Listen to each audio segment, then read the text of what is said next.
In our day-to-day life as a grihastha, how to bring about the akarta bhava while performing the duties. It is difficult to have akarta bhava while doing the duties in the vyavaharika world.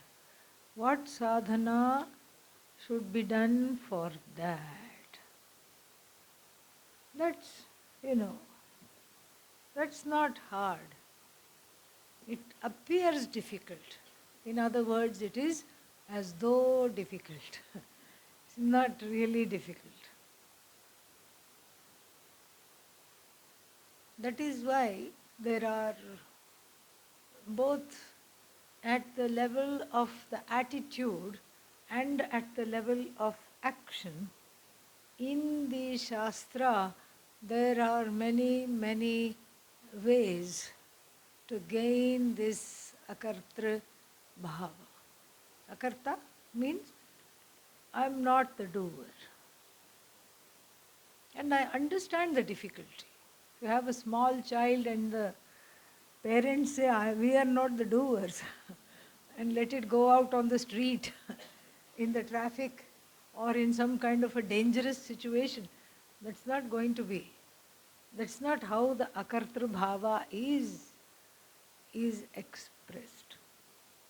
This is where we have to have a brush up of what Karma Yoga, as enunciated by the Bhagavad Gita, really talks about. First is to bring Ishvara into one's life. How to bring Ishvara into one's life? You can't just, Ishvara is not an object or a person on the road. You drag them in and say, come and stay in my house. But in a way, that is exactly what we are doing. That is exactly what we are doing. We are bringing in Bhagavan into our lives by invoking him, her, through prayers and through an altar of surrender. We don't have a congregation hall like other people from majority religions do. We don't have a congregation hall. What we have is an altar of surrender. Why?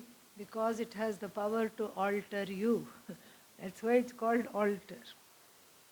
This is where the most of the brick laying work, the masonry work for Karma Yoga, takes place at this altar of surrender,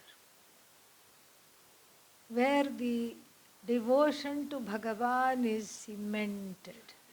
Even though it might at first sound demented, but this is where it is recognized, this is where it is cultivated.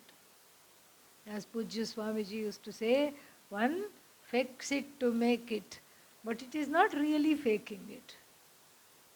By nature one is devotional, by nature one wants to just submerge into the whole. By nature one is craving for oneness with Bhagavan, with other jivas, with the Jagat. And the altar of surrender is a place where this oneness is repeatedly enacted. Why should it be repeatedly enacted? Simply because one time is not enough. Why is one time not enough? Because there is more of the ahankara that prevails and less of Bhagavan in us. So therefore, this has to be repeatedly enacted until it becomes a reality. Even the little raisins and nuts that I offer, that has to become a reality. That has to, raisin, nuts, little water, one little lamp, which I do. That has to become a reality. That in case I forget and leave the house, I have to say, oh, Bhagavan has not eaten and I have to come back. Open the lock and do what has been omitted. That's when the devotion is cemented, because Bhagavan has become a real entity for me. This is why bhakti, shraddha, etc., we say, has to be cultivated. When this Bhagavan sitting on the altar assumes that persona in your life and assumes that reality, then Karma Yoga is in the bag, as they say. It's already in the bag. 3/4 of the battle is won. Because now I have Bhagavan, and then I can tell this, whatever is on the altar of surrender, whatever avatara I have of Bhagavan, whatever Ishta Devata is there, I can say, you know what? You are in charge. Why did you do this to me? Why did you put me in this pickle? You take care of it. You are the doer. I am not the doer. This you can say that. I don't know what I am doing. I am very likely going to mess it up. You please help me. You please be the proxy doer. And in fact, this is what the child is taught when the child is taken to the Vedas. It is called Upanayanam. In the Upanayanam ceremony, this is what the child says. So, Naham Karta, I am not the Karta. The child is made to say this. Kama Karta. Kama made me do it. Kama Akarshit. Kama made me do it. Kama is desire. Unbridled, binding desire made me do. Manyuhu Akarshit. And after Kama, what comes? Now don't say karma, okay? Krodha. Manyuhu means Krodha. Krodha made me do it. Manyuhu Akarshit. Anger made me do it. Desire made me do it. Nahankarta, nahankarayita, kamah karta, kamah karayita. Karayita means there are two ways of doing. One is, one does it directly. Or like a mafia boss, one just looks at a person and looks at the sidekick. Meaning, of this fellow. Yeah. Give him instant moksha. That is all it means. Whether the fellow wants it or not. So, but who will accrue the papa? Both of them will accrue the papa. The man who did this deed also should have known better than to hitch his fortune with the mafia boss. And the mafia boss, even though he went like this and did a Bharatnatyam move with his eyes, nothing else, he will also get papa. Why? Why will he get papa? Karayita, indirectly he made him do. So here, Kamaha Karayita, Manyuhu Karayita. I am neither the Karta nor the Karayita. The 8-year-old child repeats in the tradition. This is why this is not a simple tradition. This is not just a belief-based simple tradition. It's a very complex, rich, comprehensive and profound tradition. Imagine the way the child grows up repeating this. Each time the Upanayana, the thread is changed. Every year this is repeated. And on other special occasions this mantra is repeated. And with that understanding is already there. I am not the Karta. If I did something wrong, then Kama and Manyu. Manyu means, not to be confused with Manu, okay? So, Manyu, anger, are the Kartas. If difficult things I do, and then if something wonderful happens, straight away, what? Bhagavan is the Karta. That is also there in the culture. It is already there. You go to somebody's house and you say, what a wonderful house. What will they say? Yeah, God's grace, Guru's grace, ancestral property, ancestors' grace. And you tell the lady of the house, oh, you are a wonderful cook. Inside they'll be feeling very happy. Yes, yes. Good, it everything came out very well. Thank God. No embarrassment, very nice. Nice that the Swami likes the food. But what will they say? Bhagavan's grace. I learnt everything I know from my mother, from my grandmother. This is already there in the culture. Eulogizing the grandmother and the mother and the gurus and Bhagavan, etc., is built into the culture to have akartritvam. As what? As regular people in the world, as grihasthas. So that me is not there. We have to analyze this me. We have to, that analysis, that's why it's called me mamsa. Okay? Because it's analysis of me. Where and how this me suddenly comes in without being invited. So this is, these are all cultural ways, it's already built into the culture. We just have to recall them and practice them every day. Then, the other thing also that helps in cultivating the muscle called akartritvam is to go to the gym of not taking things too seriously. Nothing is a big deal, really. Like, oh, this is life threatening, life changing. Oh my God. OMG. Everybody is in an OMG moment. Yeah. Moment after moment. And so much so that without drama, one doesn't know how to lead life. In many families, love is expressed through drama. And difficulties are sorted out through drama. And attention, if somebody wants attention, they don't say, I'm feeling a little ignored. Love me up, give me a hug, pay me some attention. They will not say. They will create a drama. When we enter the halls of Vedanta, we need to drop the D from drama. What is left? Convert drama into Rama. More Rama means less drama.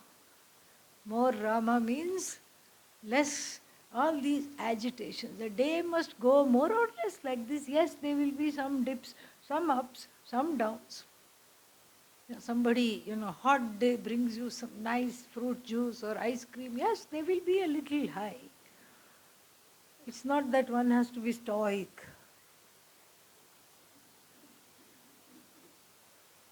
You won the lottery.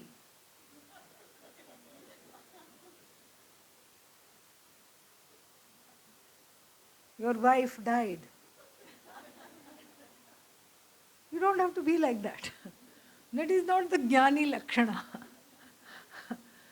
That's not at all that is not what is expected.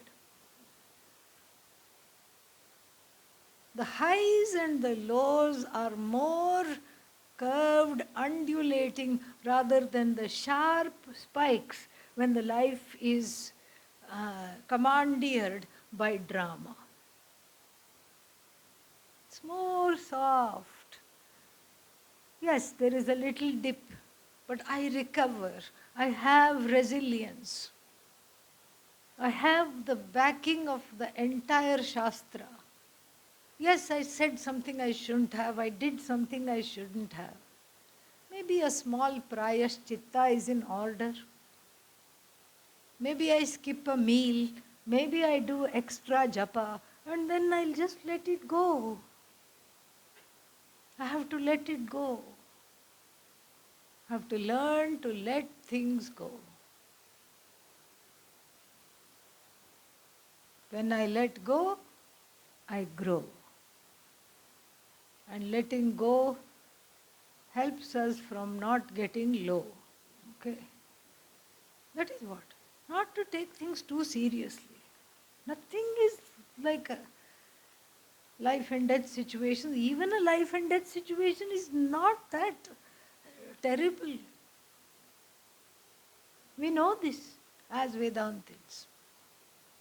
So it helps to not go up so high that when the things are going one's way, if one goes really high, then that kartrutva buddhi predominates, and then it makes one have no anchor. When there is no anchor, there is a lot of rancor. Yeah. And then there is a long way to drop. The higher one goes, there is all that way to drop. So if I manage the spikes, it's just like managing diabetes, okay? So the glucose spikes you manage. You make sure that it doesn't go too high. Then it won't go too low either. You're in moderation. You're in the middle. That is what the 6th chapter teaches us in the Bhagavad Gita. Yuktahara, Yukta Vihara, Yukta Karma, Yukta Cheshta, Yukta Swapna, Yukta Avabodha. This is the key to this yoga. Yoga means a kind of a lifestyle.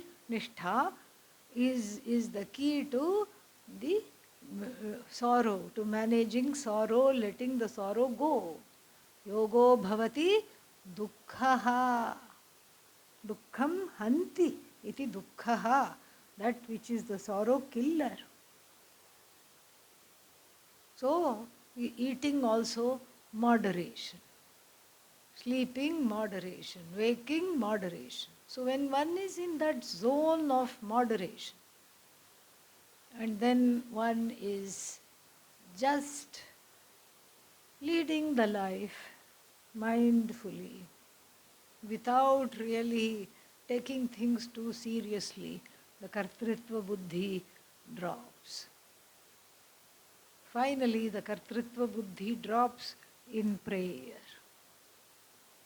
In prayer, the I is erased, at least for those 5-10 minutes that one is praying. Sahasranama or Ashtotra, you say.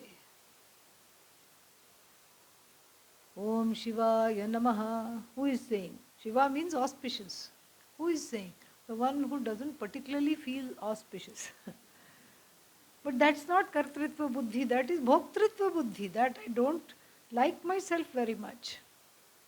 That I feel injured by everybody and everything, constantly upset. So the one who feels ashiva, who is meaning inauspicious, is the one who says, unto the one that is auspiciousness itself, my namaha. So then, Maheshwaraya Namaha. Who is Maheshwara? Certainly not me.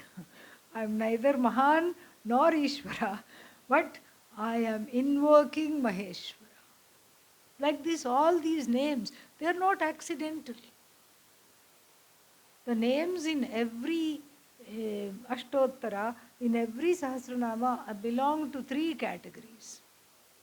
One is, any Devata has a particular, in that particular iteration, in that particular avataras, has some virya. Like Lord Krishna went and killed Kamsa and killed all these Kaliya, everything, all these things. That is eulogized. Then the Swarupa Lakshana of Bhagavan, which is the Swarupa Lakshana of oneself, is also eulogized as Satchidanandaya Namaha. Things like that. Then finally, what is praised and what is eulogized is the Tatastha Lakshana. All the specific, what is that called? The ability the ability to create, the ability to sustain, the ability to take back the universe without a trace, all this is eulogized. In other words, we are paying homage to the limitless. Who is paying homage to the limitless? The one who considers himself, herself, a finite entity, a limited entity. When the limited submerges into the limitless, what is left? Only the limitless. It's the erasure of that limit, the one who feels limited. So, this way we cultivate akartritvam by becoming one, at least in terms of prayers, bhajans, attitude. Becoming one with Ishvara, we are already one with Ishvara, so I have to constantly keep my hands like this. So there is no really becoming, as though. That oneness with Ishvara is enacted every minute of every day, and that awareness itself keeps kartritvam at bay. The prayer of the Vedantin must be, O Lord, let there be more and more of you in me as me, and let there be less and less of me. That should be the prayer. Then we are safe. So, that was a longish answer to that.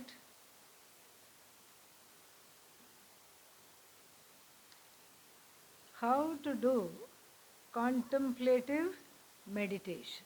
Today in the morning, Swamiji talked about two kinds of dhyana. One is sadhana based dhyana, and the other one is sadhya based dhyana. Very good. And so so one is more of a meditation to prepare the mind for this knowledge, to assimilate the knowledge, and the other one is articulating and enjoying the knowledge that is already has been gained. That is called nididhyasana. Nididhyasana does not produce knowledge. Neither does it remove ignorance. It does neither. Neither does it remove ignorance, nor does it produce knowledge. What does it do? It simply allows one to be more like what one has studied. Usually there is a gap. I know I'm Brahman, but I get angry every 3 hours. Okay? That is the problem. I know I am Brahman, but I don't behave like Brahman. This is the problem. And so this is called Viparita Bhavana. So what does Nididhyasana do? It does Nivritti, means it makes the Viparita Bhavana disappear. Viparita Bhavana means habitual orientations that are there since birth, maybe even since last life. Certain habits. Suddenly flying into a rage, it is habit. Suddenly getting upset, it's a habit. Suddenly feeling, ignored, feeling unloved, and doing things, throwing a tantrum because of that, habit. But the person is studying Upanishads. And this happens to everyone. So before we make fun of another, we watch ourselves and see that there is this Viparita Bhavana which needs Nivaranam, which needs Nivritti, which needs to be managed, removed. So the antidote for this Viparita Bhavana is Nididhyasana or contemplation. Here we have what is called a catch something. What is that? Catch 22. Yeah. Catch 22 is there. What is the catch 22? Until I am contemplative, I cannot contemplate. This is the catch 22. Once I am contemplative, I need not contemplate. This is the catch 22. You cannot force. Contemplation is not an action. just like love is not an action. You cannot demand somebody to love you at 4 o'clock tomorrow. You cannot say, you have to love me at 4 p.m. tomorrow. You can't tell the significant other that. They will run away. Okay? So therefore, it is like that. You cannot say, I am going to be contemplative from tomorrow. Tomorrow is Tamil New Year and it's a wonderful day and I am going to start becoming contemplative. It's a setup for disaster. So, what to do now? Until I am naturally contemplative, I cannot contemplate. Until I contemplate, I cannot become contemplative. So we help ourselves to baby doses of contemplation until the Shastra is internalized, baby doses of contemplation. How to do that? A few things, a few Shastra fruits we pick from the Upanishad tree that we have heard and which are simple enough that we know the meaning of. Like, for example, Asangaha aham. Asanga means what? Uninvolved is a better translation. Because never is the Atma attached. This attachment, detachment problem comes otherwise. Yeah. So, how to become detached? Then, Pujya Swamiji used to always say, only thing that is detached is retina and then the locomotives, the train bogies. So, uninvolved am I. This is nice for the Kartritva attack from the previous question. If one feels too involved in whatever one is doing, this is a very good thing. I feel a doership attack coming on. Sit in contemplation for just 1 minute. You can even keep an alarm on your phone, on your mobile phone. You can just say, I'm doing this for 1 minute. 1 minute contemplation. Asangoham, asangoham, asangaham. Keep repeating that and seeing the meaning of it. And then similarly, some other baby words from the Shastra, like what? Satchidananda Swarupoham. Asangoham is good for people who have difficulty in letting go. Very nice to remember. Asangohi ayam purushaha. This is the Vakya. And so it helps to do these kinds of baby contemplations and to grow the muscle of being a contemplative person. Ho gaya, finished. Any other questions? Anybody wants to ask?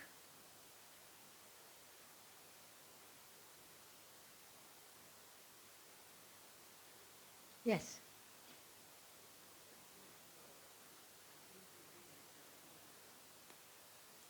The question is the difference between Jnanam and Vijnanam.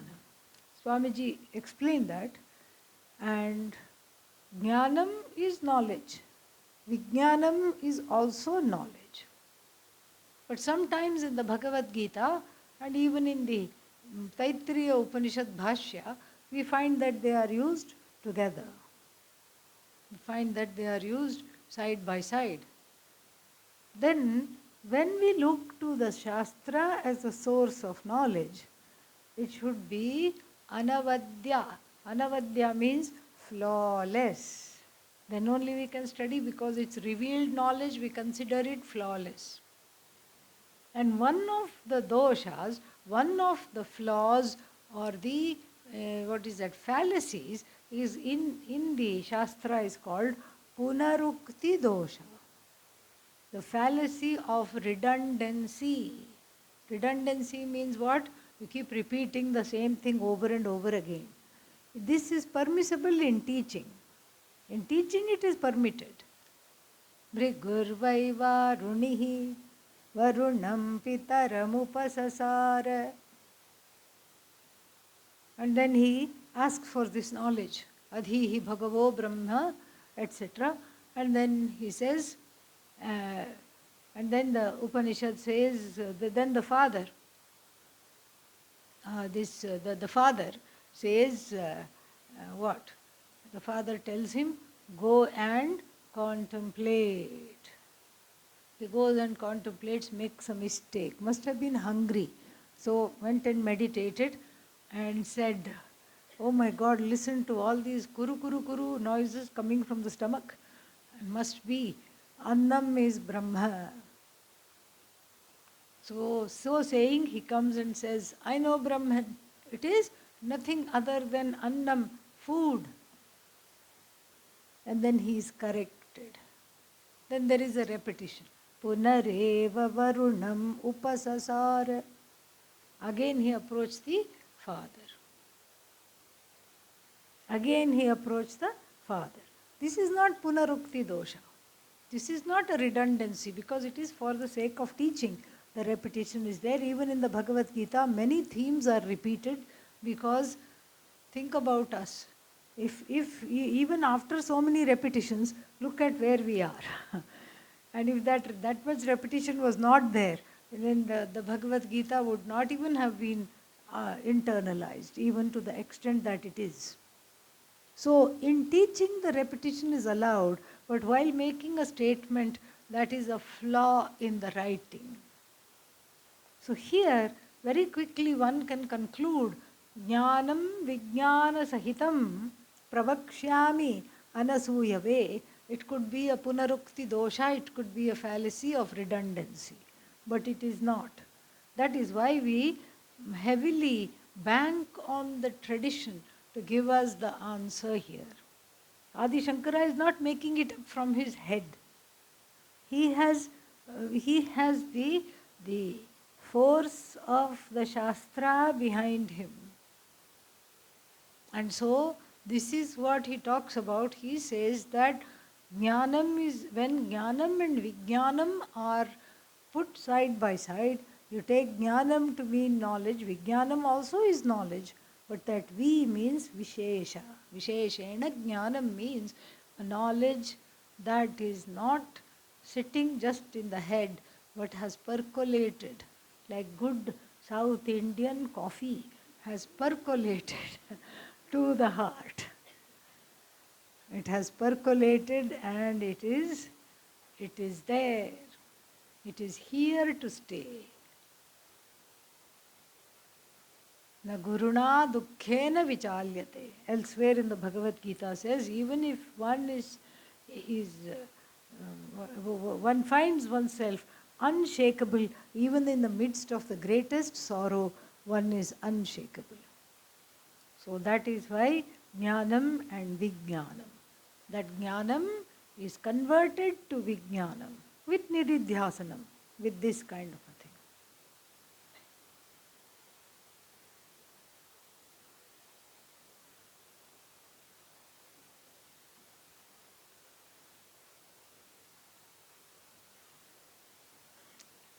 Satsangatve Nissangatvam. It's very clear that it's a pun. Nissanga and Asanga are one and the same. And Vedanta is full of paradoxes. And one of the paradoxes is, in order to it's not about being alone. This becomes scary, makes Vedanta scary. If I study Vedanta, I'll be lonely and I'll be alone. It's not, you will be Purna. It's not that you'll discover that you are Purna. It's not about loneliness or aloneness. So ironically speaking, what happens? The Satsanga, the Sangha with Satam Sangaha, Satsangaha. So the Satsanga means people who are devoted to Sat. Sat as in Satyam Jnanam Anantam Brahma. Sat as in Sad Vastu. Sat as in the truth of oneself. The indelible, undeniable, non-negatable truth of oneself. So when you hang out with such people, Then what happens? Then you get the courage to hang out by yourself. Because in the beginning, we need that crutch. Before, what was the crutch? Malls, yeah, balls, movies, etc. What is the spelling of mall? MAUL, where you go to get mauled of your pocket book, okay, of your wallet. That leads you to ball, BAWL. That's what. So this is where one was, this is how one was going about in life. In order to assuage the pain of samsara, one had little outlets, whether it was movies or just talking to somebody, relying on somebody, being in a bad situation, being in what is the common part. These days we have some overused terms for it, but they will work. Toxic situation, toxic friendships, toxic relationships. Being in that, why? Because I don't want to be alone. No, toxic need not be. It could be just dysfunctional relationships. But I don't want to be lonely, I don't want to be alone, so therefore I'm going to allow this, therefore I'm going to be with it. But then, that is before that was the crutch. Even things that were not good for me were the crutch. Food becomes a crutch. Even though it's killing me, food becomes a crutch. Other people become a crutch. Certain difficult habits become a crutch. Then I leave all that, and then if I just leave all that, I will be unmoored. I will not know what to do with myself. I will drift off. Like Sam. What kind of Sam? Float Sam, jet Sam in the ocean, driftwood. I will just be unanchored somewhere, feeling terribly scared alone out there. So therefore, the Shastra helps one to craft a new crutch in the form of satsanga. Hanging out with people, satsanga really means hanging out with people who are as weird as you. Yeah. That is satsanga. Because if you just go around talking, all these Vedantic terms, as though if you keep saying, yeah, all your friends will also become what? As though. Yeah. And people will just stop inviting you to parties, okay? Yeah. So you have to find people who are also weird and who don't need, a WhatsApp message that says good morning every morning. Yeah. Really, that is something that can, in my opinion, can be stopped. And and the Vedanta friends that one makes are like that. You meet them, you feel very happy. Oh, I saw you last camp, I saw you last year, I saw you here, I saw you there. Wonderful. You're not particularly moved to get their number. Even if you get their number, you happily lose it, and they don't, and they don't mind. They don't care that much. Then you can say goodbye. Why? Because I have to go to temple. I have to go to my room. I have to do japa. I just want to spend time with some of my books. I have to go to the bookshop. I have to see Swamiji. Something one can say. And the other person understands, because the other person also wants to do similar things. Yes. Happily they get rid of you. Happily you get rid of them. And then happily you see them again at lunch next day, and you miss them and you tell them and you enjoy them. This is very nice. This is a wonderful crutch. This crutch you don't have to worry about, because as long as we are doing it in the right way, you become, what's the word for it, strong enough to walk on this path and let the crutch go. let the crutch go. But the crutch is needed, something is needed. When you're coming from that heavily enmeshed, dramatic situation, some interim is needed. That's why satsangatve nissangatvam. Interim place. Yes. What is the difference between sadhu and sannyasi? All sannyasis are sadhus. Sadhu need not be a sannyasi. Derivative thing is parakaryan sadhnoti. The one who is there, who has a compassionate heart and who is there to help others, be of service to others, that's a sadhu. That person may or may not have undergone the rituals of sannyasa and may not have formally renounced the world. Although, in order to be of service to other people primarily, and for other people to call one a sadhu, hopefully you don't give yourself that title. Other people give, you wait for others to give you that title of sadhu. So, then, if the person is already of that kind of a nature, then you know what?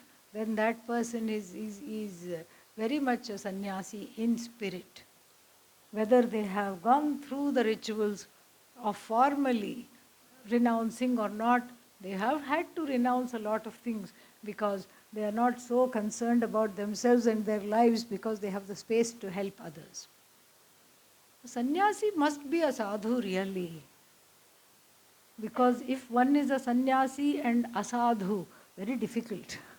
Not only for the person but for others also. Yeah. One has to grow into a calm person. One has to grow into a person who is more or less non-reactive, more or less. One has to grow into a person who is giving. One has to grow out of one's own bodily needs, mental needs, physical needs, emotional needs, all the time being obsessed with that. Those are all not only sadhu lakshanas but sannyasi lakshana also. So, ideally speaking, a sannyasi should be a sadhu need not be a sannyasi. Yes.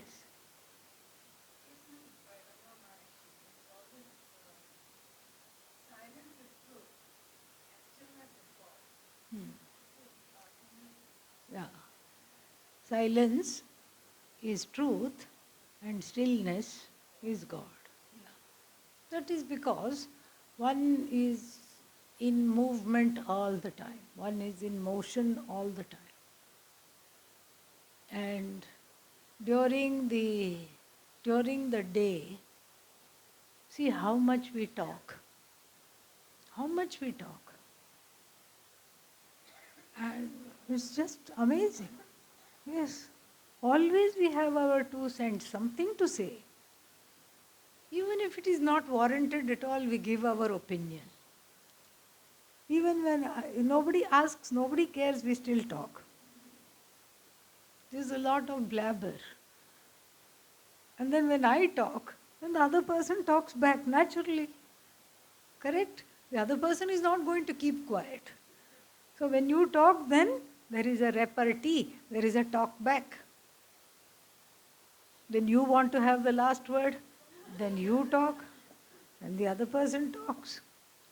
Even in text messages, people are just struggling to have the last word. The last word, where I am concerned, is Om, right? Yeah. After Om, one should not say anything else. Really. There is no need to say anything else. Om is Bhagavan. Om is Sat Swarupa, my own Swarupa. Om is with Bhagavan, with Upadhi, without Upadhi, everything. Om is Bhagavan. After Om, nothing should be said. But we don't get to the Om at all. And then now there are other ways of expressing things. There are, what are they called? Emoji. Yes. I think it's MO and G is added for respect, like Swamiji. Because without that our life is not there. Is emoji a Japanese word, Swamiji? Is it a Japanese word? No? Don't know? Yeah. So it's good to research that and see whether it's a Japanese word or not, or which language it is coming from. It's a Japanese word. That's what I thought. What does it mean?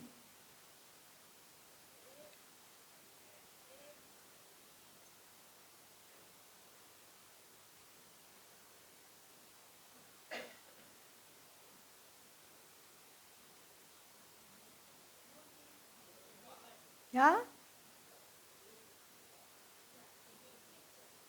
It means a picture, yeah. So, yeah. So now it's a picture of faces, as far as I know.